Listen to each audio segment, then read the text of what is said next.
Hey guys, welcome to another video. Today we're going to be looking at the worst Grand Champ rank game of all time. And of course, as many of you will have guessed, I am a player in this game. I've proudly contributed to a shocking display of lack of skill. You're about to witness so many whiffs, so much wasted boost, so many tilted plays, and so many terrible decisions that you will not believe that this is in fact Grand Champ rank that you are watching. Let's get into it. Let's get down to the field and get stuck into the action. We're going to be on board with myself for this one. I am teamed up with, I think these are Middle East players. Their ping does settle down. There we go. Now, usually I play pretty well with Middle East players because I know what they're going to do. I love the aggression that players from this region bring to the table. So that is not going to be a problem at all. The main issue is that I just can't stop missing. And yeah, you can call that a miss already with whiff to flick. Not a complete miss on the ball, but it might as well have been.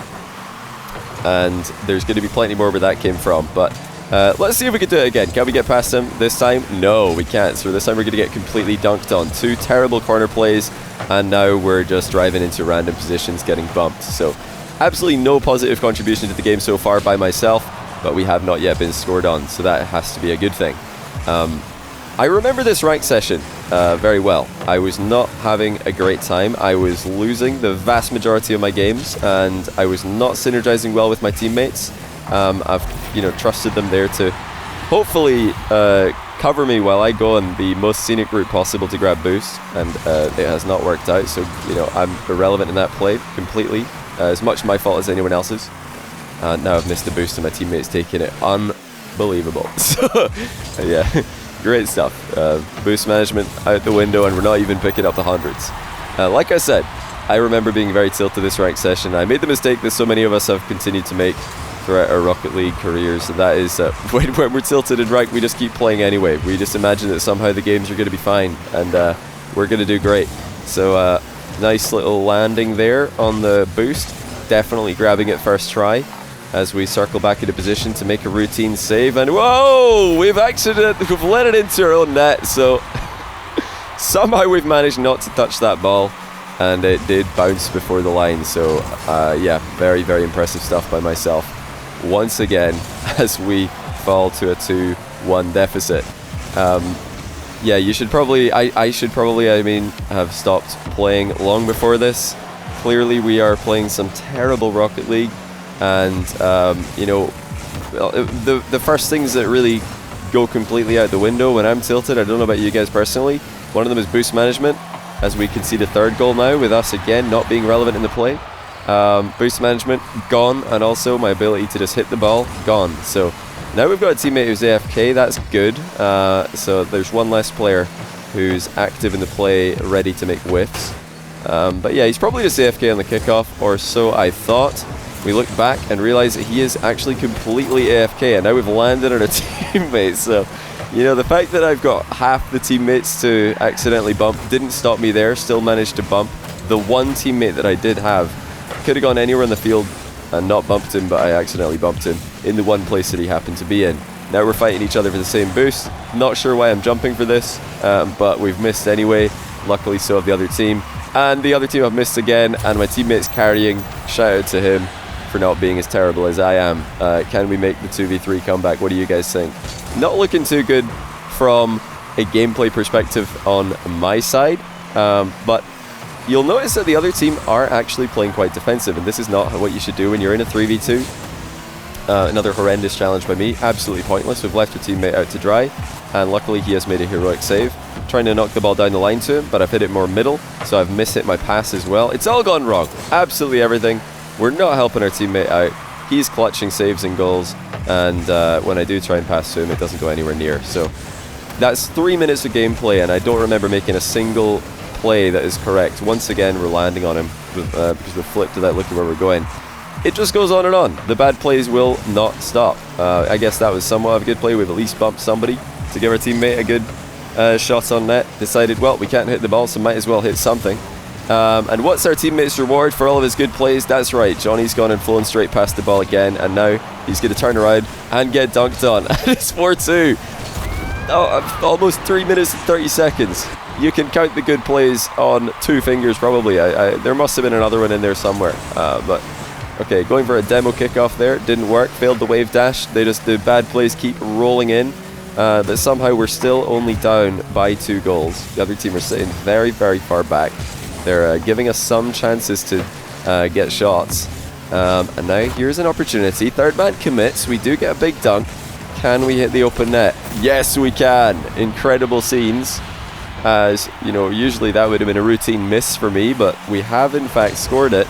I think the presence of a goalkeeper actually made it easier because it doesn't put the pressure on you to score the open net, because there is actually a goalkeeper recovering who might save it. So yeah, much easier there.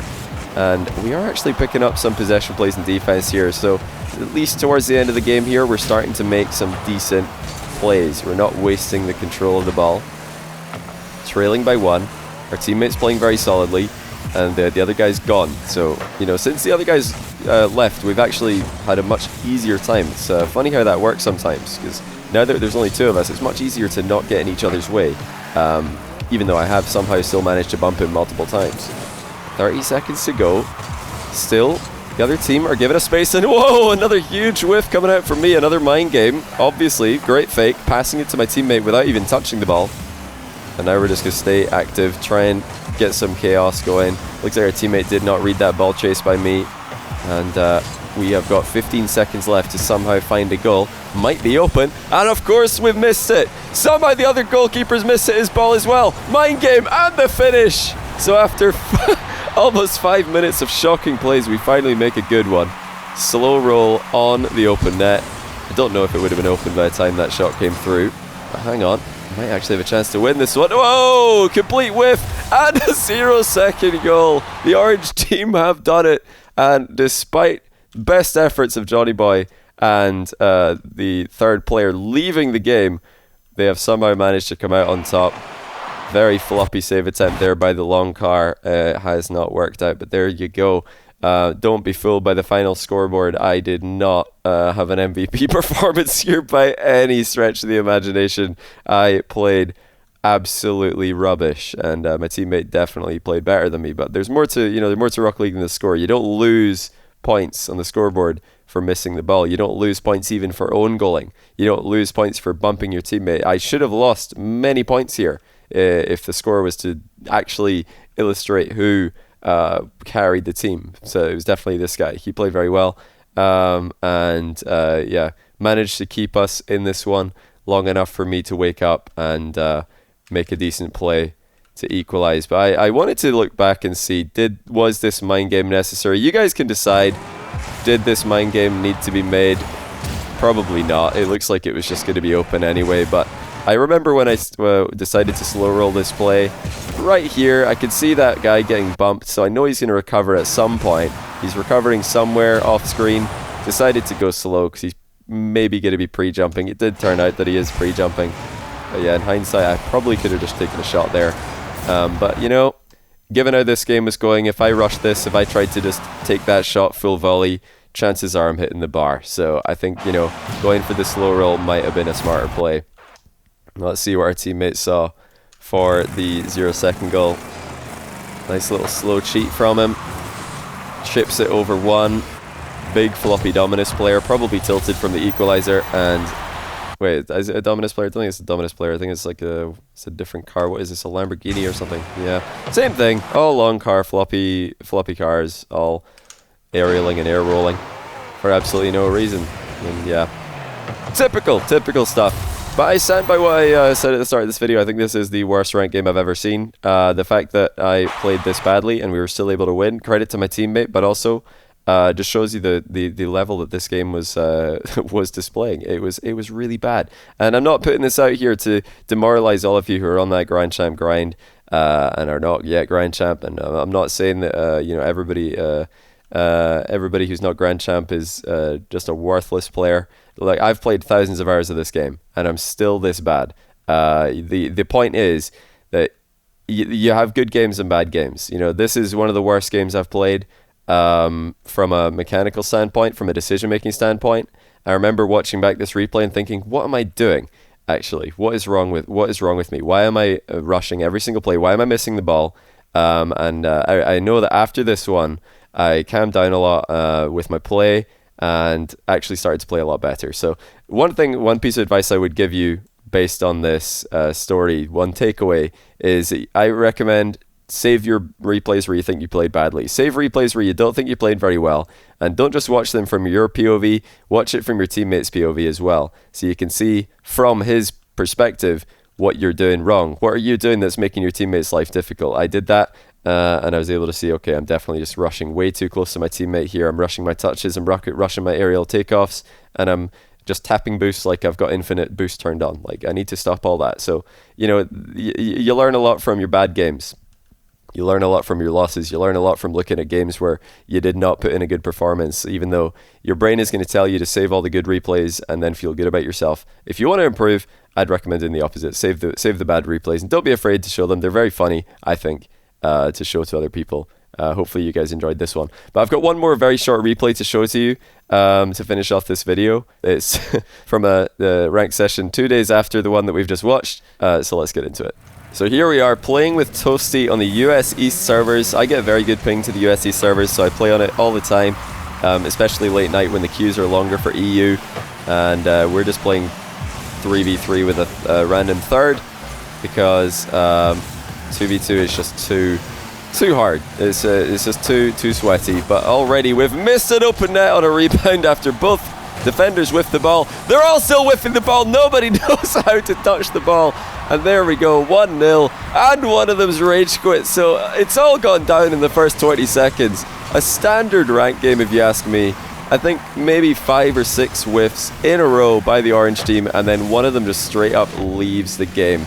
But yeah, you might be thinking that I'm showing you a 2v3 loss here. I'll just go ahead and spoil it. That's not what this video is. That that, I don't know, penta whiff at the start of the game was just too funny, so I had to show it to you in this video since it's a nice and short one.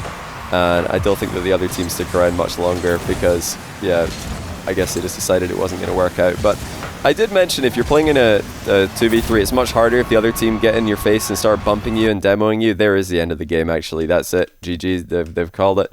But that is my tip to you. If you end up in a 3v2, definitely don't be defensive, be aggressive, go for bumps, go for demo, steal the boost. If you want to just get it over and done with and not give them a chance to embarrass you in a 2v3 victory, then just play aggressive. So let's count the whiffs. That's one.